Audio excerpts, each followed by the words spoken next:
BGB জনতার বাধায় পিছু হটল বিএসএফ। বাংলাদেশি ভূখণ্ডে প্রায় ৭৫০ জনগণকে পুশিন করতে পারেনি ভারতের সীমান্তরক্ষী বাহিনী। বর্ডার গার্ড বাংলাদেশ বিজিবির সদস্যদের পাশাপাশি স্থানীয় শতাধিক মানুষের বাধায় পিছু হটতে বাধ্য হয় বিএসএফ। ব্রাহ্মণবাড়িয়ার বিজয়নগরে ঘটেছে এই ঘটনা। বৃহস্পতিবার রাত ২টার দিকে সিঙ্গারবিলের ভারত সীমান্তবর্তী এলাকায় আনুমানিক ৭৫০ জনকে পুশিনের চেষ্টা করে ভারতীয় সীমান্তরক্ষী বাহিনী বিএসএফ। বিষয়টি টের পেয়ে দ্রুত সীমান্তের সতর্ক অবস্থান নেয় বিজিবির ২৫ ব্যাটালিয়ন।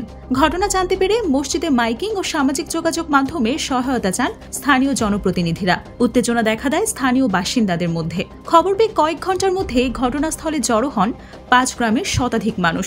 ঘটনাটির ভিডিও দ্রুতই ছড়িয়ে পড়ে সামাজিক যোগাযোগ মাধ্যমে। বিজিবির পাশাপাশি স্থানীয় বিশাল উপস্থিতি টের পেয়ে পিছু হটে বিএসএফ। কোন রকম সংঘর্ষ ছাড়াই নিয়ন্ত্রণে আসে পরিস্থিতি। প্রত্যক্ষদর্শীরা জানান, এক প্রকার গোপনেই পুশিন করতে চেয়েছিল বিএসএফ জওয়ানরা। গোয়েন্দা তথ্যের ভিত্তিতে আগে থেকে এলাকাটিতে সতর্ক অবস্থান নিয়েছিল সীমান্ত রক্ষীরা বলে জানিয়েছে বিজিবি। তবে স্থানীয় তোপের মুখে পুশিনের মতো অনাকাঙ্ক্ষিত ঘটনা ঠেকানো গেছে বলে দাবি করা হচ্ছে। তবে এই ঘটনার পর উদ্বেগ কাটেনি সীমান্তবর্তী এলাকাটির নিরাপত্তা নিয়ে। থেকেই যাচ্ছে পুশিনের শঙ্কা। এদিকে রাতের এই ঘটনার পর টহল ও নজরদারি জোরদার করা হয়েছে সীমান্তে। স্থানীয়দের মাঝে কিছুটা স্বস্তি ফিরলেও সতর্ক রয়েছেন তারা। এদিকে ভারত লাগোয়া দেশের বিভিন্ন সীমান্তে পুশিনের ঘটনা বেড়েই চলেছে। জোরপূর্বকভাবে অনুপ্রবেশের এই ঘটনা ভারতের বন্ধুসুলভ আচরণ নয় বলে মনে করছেন নিরাপত্তা বিশ্লেষকরা। প্রতিবাদ জানিয়ে চলতি মাসে দিল্লিকে কূটনৈতিক চিঠি পাঠায় ঢাকা, কিন্তু উত্তর আসেনি মোদী প্রশাসনের কাছ থেকে।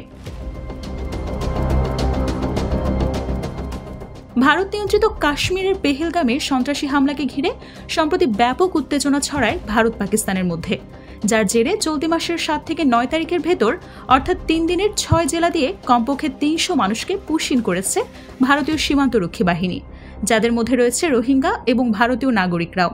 এদের বেশিরভাগই সাতক্ষীরা, খাগড়াছড়ি, কুড়িগ্রাম, সিলেট, মৌলভীবাজার এবং ব্রাহ্মণবাড়িয়া সীমান্ত দিয়ে জোরপূর্বক বাংলাদেশে অনুপ্রবেশ করানো হয়। অভিযোগ রয়েছে, এসব অনুপ্রবেশকারীরা মূলত ভারতের বিভিন্ন রাজ্যে আটক হয়েছেন। এদের অনেকেই কথা বলেন বাংলা ভাষায়, যে কারণে বাংলাদেশি সন্দেহে তাদের পুশিন করে বিএসএফ। গেল বছরের ৫ অগাস্টে ছাত্র জনতার নজিরবিহীন আন্দোলনের মুখে পদত্যাগ করে দেশ ছাড়েন সাবেক প্রধানমন্ত্রী শেখ হাসিনা। আশ্রয় নেন পার্শ্ববর্তী দেশ ভারতে। সেই থেকেই মূলত বাংলাদেশ ভারতের সম্পর্কে অবনতি দেখা দেয়।